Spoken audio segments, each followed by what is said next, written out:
Welcome to the MediaCat Magazine podcast. I'm your host, Mike Pigger, editor at the magazine, and today I'm introducing another in a series of podcasts we're running as part of a partnership with FixFest, a one-day alternative-style conference run by the Fix, a project by copywriters for copywriters.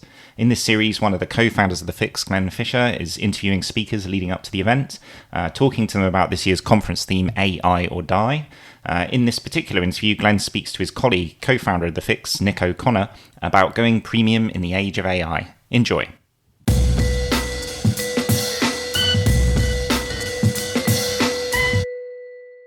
So it was your idea, Nick, to have a theme to Fix Fest this year, and you chose, we knew we wanted to do something slightly different, but you straight away leaned into this idea of AI. I understand why kind of inherently, but your take on why we kind of went for the AI theme is, I find it quite interesting. Can you explain what was your reasoning behind why in a world where everyone is talking about AI, and usually our instinct would be to be the kind of signal in the noise and not speak about AI or zig when everybody's zagging kind of thing. But I guess I've always slightly given away the answer because it is being a signal in the noise. But why was your feeling that, no, we need to talk about AI, we need to cover that? What's your take on where AI is in the advertising world at the moment? So it was quite a personal thing, really. So I think obviously most people first experienced AI in the copywriting context with probably in the same way, which was, the early adopters were people who were just trying to get new followers, build their own. They were using AI as a way of enhancing their own reach in the world. So, for instance, you would say, steal these 20 prompts, or I spent 1,000 hours mastering ChatGPT so that you don't have to, or those sorts of claims. And I think when it was at that level, I was prepared to just sort of ignore it. I think you have to be careful that you don't just automatically go the other way. So just because all those people are saying it matters, I don't think you automatically have to say it doesn't matter, because that's obviously not true either. And you could probably have made the same case about the internet and been very, very wrong. But you need to take time to figure out what it means. You know it means something, but you don't know what.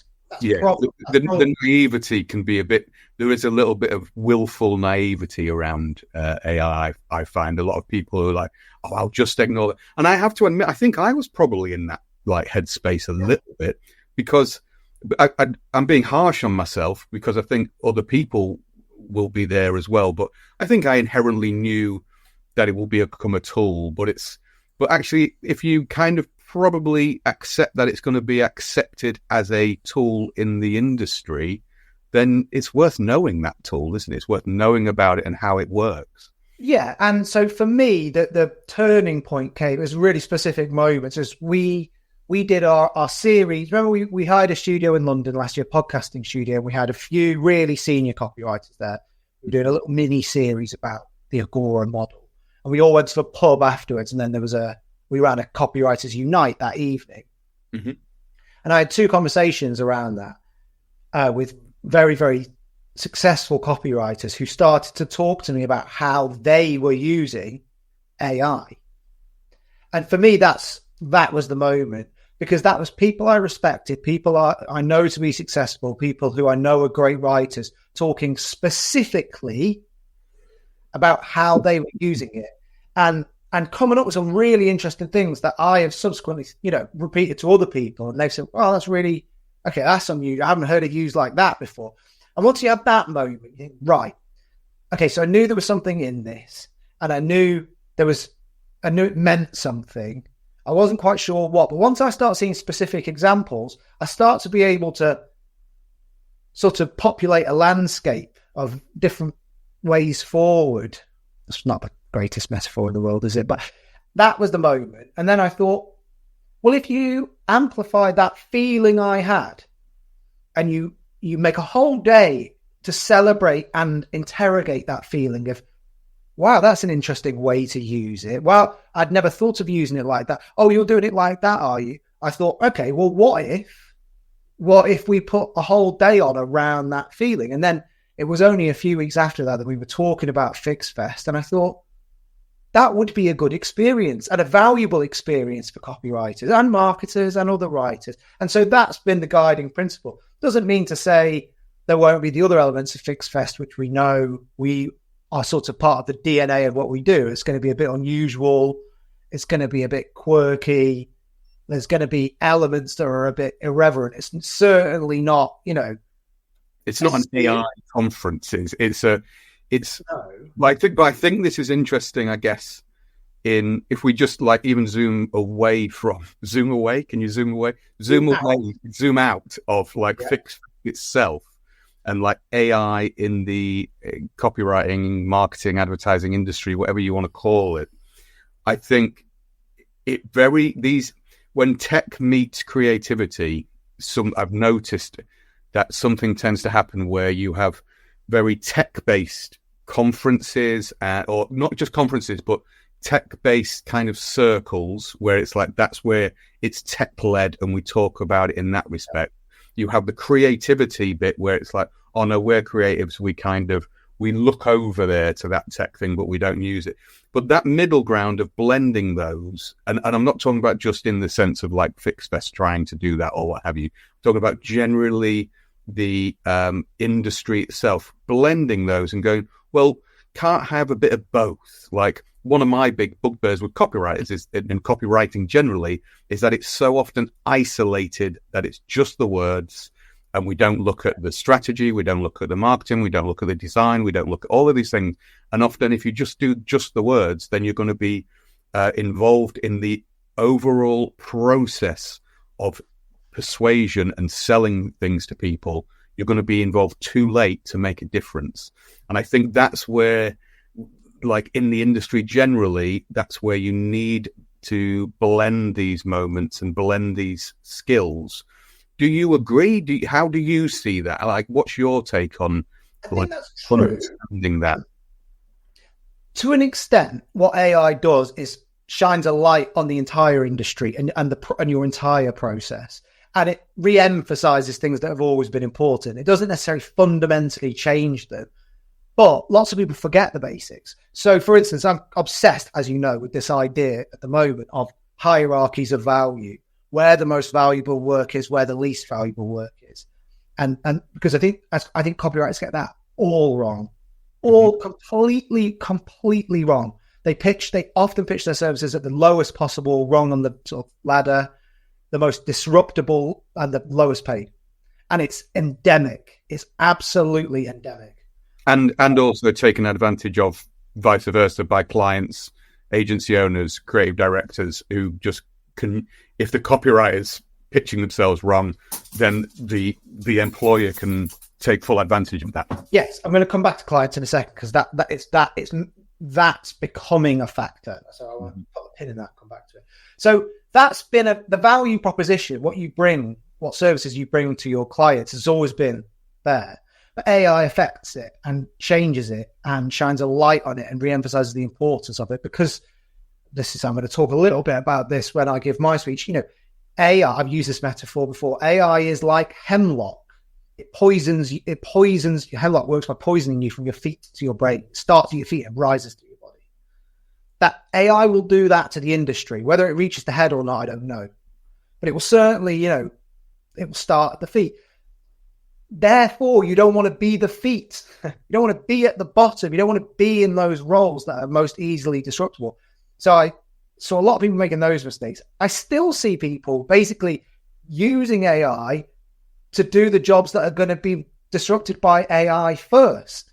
So it's you can make a quick bit of money from that, maybe for a bit, but it won't be long before somebody does it better, or AI can just do what you're doing. So there's that. So it re-emphasizes that. And I think that's what makes AI a really compelling theme, because it allows you to explore some of those other things, some of those things that aren't directly related to AI, but are influenced by AI. So it's a jumping off point in a certain sense. So I'm going to be talking about the highest value skill and the highest earning skill that I think you can have as a copywriter. And I'm going to talk about how and why that fits into the sort of AI landscape. Not necessarily something you can use AI to do, but you need to know about it. So that's a long-winded answer, but basically, things that have always been important. I guess it comes because I think about the talk I'll give, which will be much sillier compared to yours. But the thing, my gut instinct straight away went to a skill and an understanding and a premium, a premium skill. There is no other way to describe it. A premium talent that I have and other copywriters have that you can exploit and leverage and use to be employed. I believe it's the skill that, as you say, if you're starting from the feet to the head, it's the bit that will come last. Like, yes, not saying it can't do it. My gut feeling is I don't think it can, but it's a long way off. Yeah, if it can, it will be a long way off. And it's funny that I think even I'm probably slower on the AI train, but I was like, well, that's where my natural logic just went, well, it won't be able to do that, surely, and kind of put it through the test. And that's what I wanted to figure out. And it's the same with you. The skill that you're talking about. It's I won't give away. We'll hold back some tidbits for the event itself. But the skills that we're talking about, our inclination was to go, well, what are the premium things? Yes. What do copywriters really do? And what do creatives, we can take it back from copywriters, what do creatives really do that we're really paying for, that agencies are paying for, that clients are paying for? That's where it reminds you need to focus on that. And then how can AI help you do that stuff better and easier and take care of the lower level stuff for you? Well, you may not even need AI to do that, but you're further away from it. I mean, I remember one of the points we made when people first started talking about AI, lots of people worried about it. We have quite a big community of people at Fix.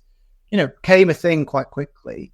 And I remember, pretty bluntly explaining to somebody, most human copywriters aren't very good. Go on the tube, look at some of the ads that are bought and paid for that are dreadful. Somebody signed off that are dreadful. And that's the stuff that made it out of the door. Think about all the stuff, the first drafts, the stuff that never made it out the door. So on one level, you can look at it like that and say, don't worry about AI, just be better than that.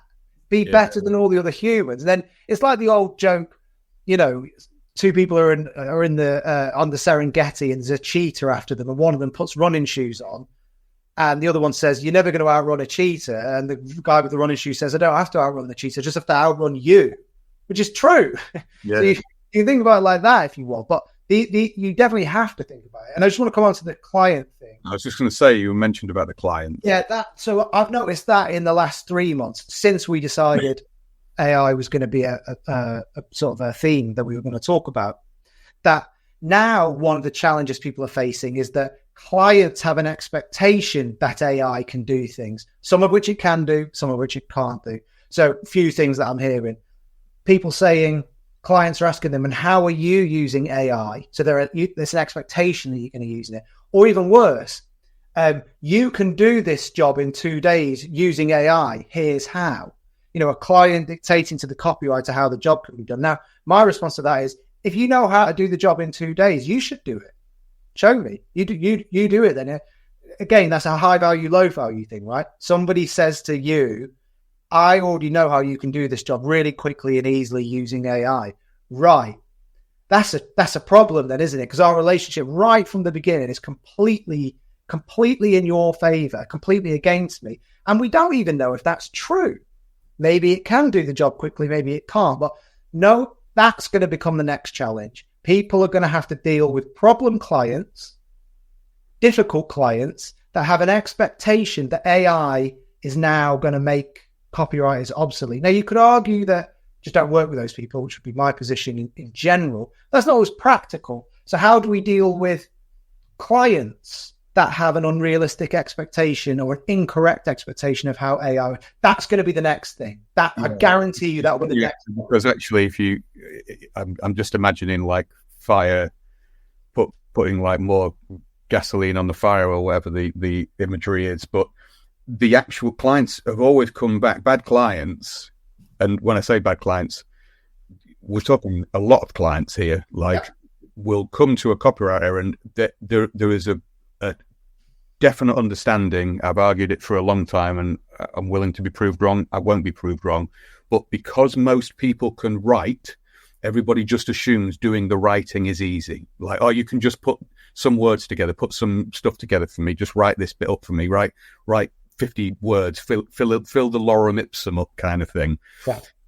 All that AI really does is accelerate that and give them a little bit of evidence to go, oh no, you can just ask AI to do that for you. Like, it proves the theory, it proves their natural bias that it's easy to just do the words.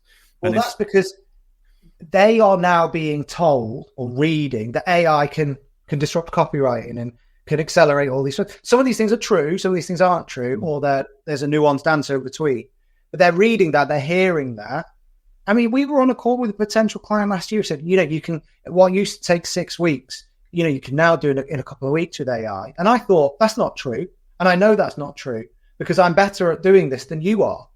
You won't surprise anyone at home to hear that we didn't end up doing the deal with that client. But that expectation, I've dwelt upon that conversation a lot subsequently because I've realized that's now where it's going to go. And learning how to deal with that situation and how to structure the conversation and how to push back against it or to know what's possible and just be aware of what is and isn't possible by it. That alone is worth coming to Fix Festival just to see how people are actually using it. That's going to be a big deal. So, I mean, the big takeaway, I'm going to steal this one so that you've got to come with another one. The big takeaway is you've got to invest in the premium skills that a copywriter has.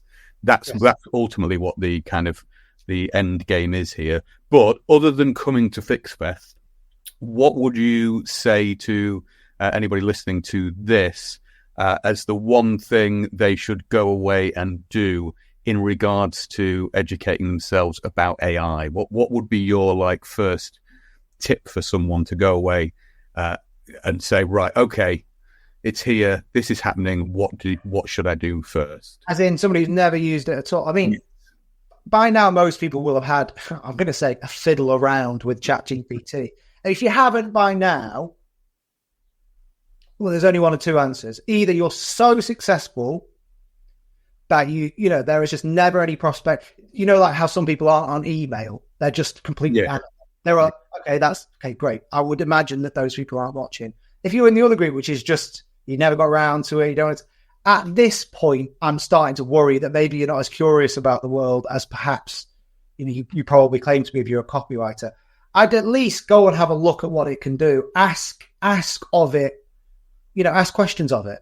Ask creative questions. Give it copy. Ask it to tell you what it thinks. Just learn about it. You might be completely underwhelmed, but I think if you haven't even had a little look, I'm a bit worried that that's a little bit like, it's like in the financial world when it's like, oh, I've never even thought about cryptocurrencies. And you think, well, you don't have to become a massive fan, but maybe take them seriously because a lot of other people do. And there's clearly something going on here. So I think you have to engage with it intellectually would be my position. And if you haven't, you need to look at yourself in the mirror and think, why haven't I done that?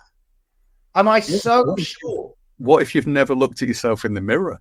If you've never looked at what if you're just walking around? Yeah. You don't even realize you're there. So there's somebody watching at home who has not on email, not used ChatGPT and never looked at themselves in the mirror. And to that person, I say, well done, sir. Well done. Would you mind? Is that a vampire? I don't know. Anyway. Well, I mean, I think we've covered a load of good stuff there, but I certainly think that big takeaway for understanding that what's going to happen, the signal in the noise is that ultimately you're going to need to focus on the premium skills and assets that you offer as a creative person. And I would probably say that actually that you can take away creative person. Premium skills and assets is what anyone in the world, in a post-AI world where everything, or rather in an AI world, that's what you need to do. That's where it's to push up. It's I guess this is the idea of technology. It's meant to help us do the easy stuff so that we can do the hard stuff. So yes, exactly. that's what we need to do. And AI is perhaps the most purest form of that we've seen for a long time. It's like, yeah, no, this really can do the easy stuff. So you better go and do the hard stuff. And that's actually an opportunity. It's not a threat. It's an opportunity to level yourself up, kind of thing. So anyway, thank you very much for your time, Nick. I will speak to you soon.